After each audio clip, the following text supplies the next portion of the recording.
Hakimo, MKHA, Amo. Voilà, on approche, bientôt. Encore une semaine et ils vont détruire. C'est 2 tours, Alsace et Anjou. Voilà, effectivement.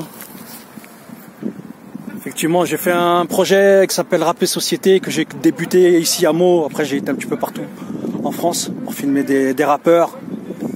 Rap et Société, quand tu rappes, tu parles. Je l'ai appelé comme ça, je l'avais appelé Rap et Société. Voilà. Rap, Biz, Buzz et Société, à la base. Ça, c'est le premier titre que j'ai eu. Rap, Biz, Buzz et Société. Pour ceux qui le savent d'ailleurs. Et ensuite, ça a été Rap et Société. Et après, c'est devenu...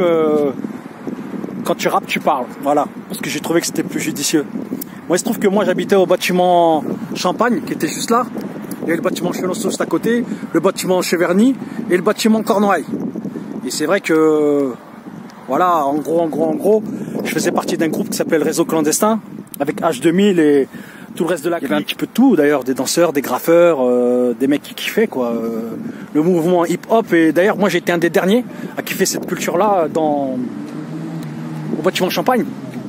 Et après, tout doucement, j'ai mon petit frère, en fait, qui s'appelle Malfra, du RC1, qui a commencé un petit peu à rapper, un petit peu avec tout le monde, d'ailleurs. Et moi j'ai arrêté parce que je me trouvais pas forcément performant. En tout cas, j'avais envie de faire d'autres choses. Ce qui m'intéressait depuis le début, c'était vraiment l'image, la caméra, la photographie, l'écriture, la peinture. D'un point de vue conventionnel, on va dire, c'est-à-dire simple, plutôt à l'ancienne, on va dire. J'étais pas forcément basé sur la culture hip-hop en soi, c'est la vérité. J'étais pas un fou de soul funk et de rap et tout ça. Et en fait, quand Malfra il a commencé à faire du rap, j'ai trouvé que c'était judicieux de commencer à le filmer. Et comme il fréquentait un petit peu tout le monde là dans Beauval et Collinet, bah, j'ai commencé à filmer aussi tous ceux qui rappaient, qu'on rappait avant lui ou après lui, ou ceux qui étaient plus ou moins connus avant lui, plus connus, moins connus, etc., etc. Et de fil en aiguille, voilà. Après, je suis sorti de Meaux pour filmer à Paris, dans le 93, d'autres rappeurs, les studios, etc. Ritmo de la Noche, que j'ai suivi pendant longtemps aussi. J'ai filmé avec grand plaisir, qui m'a appris énormément de choses aussi, franchement. Faut aussi à un moment donné rendre à César ce qui appartient à César. Ritmo, c'est vraiment un artiste complet, très très intéressant, instruit, intelligent, vif, voilà. Malheureusement pour lui, il n'a pas pu accéder vraiment à la big notoriété, mais ça a toujours été un artiste à mes yeux. Bon, après j'ai arrêté, avec lui aussi j'ai arrêté. Ça fait maintenant plus de 10 ans que j'ai arrêté de le filmer. Et voilà quoi, après j'ai continué de mon côté tout seul et j'ai trouvé que c'était judicieux de continuer. Et après voilà, j'ai commencé à taper dans la danse, à taper dans le graphe, à taper un petit peu dans tout. Et toujours avec Malfra en comment on appelle ça, en colonne vertébrale. Parce qu'il fallait bien qu'à un moment donné le squelette il tienne bien. Et finalement bah voilà, ça a tourné autour de Malfra et aussi notamment de Mystique par rapport aux spécimens rares, etc., etc.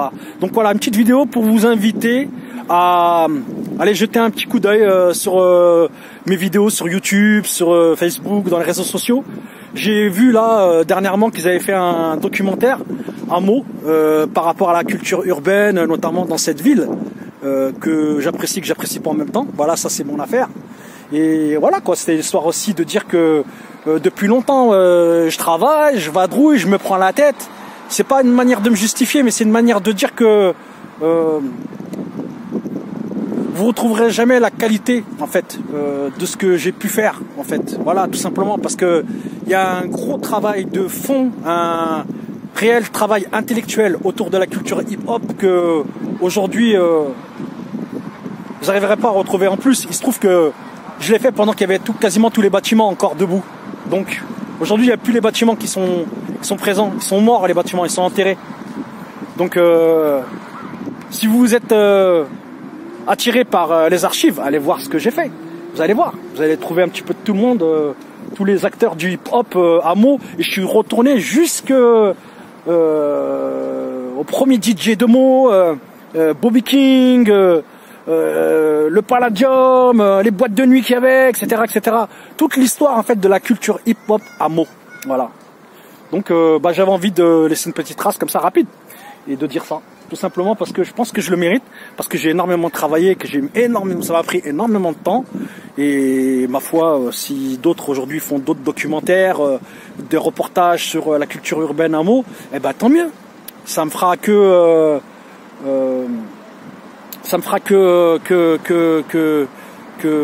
revivre de mes centres, j'allais dire. Ça me permettra de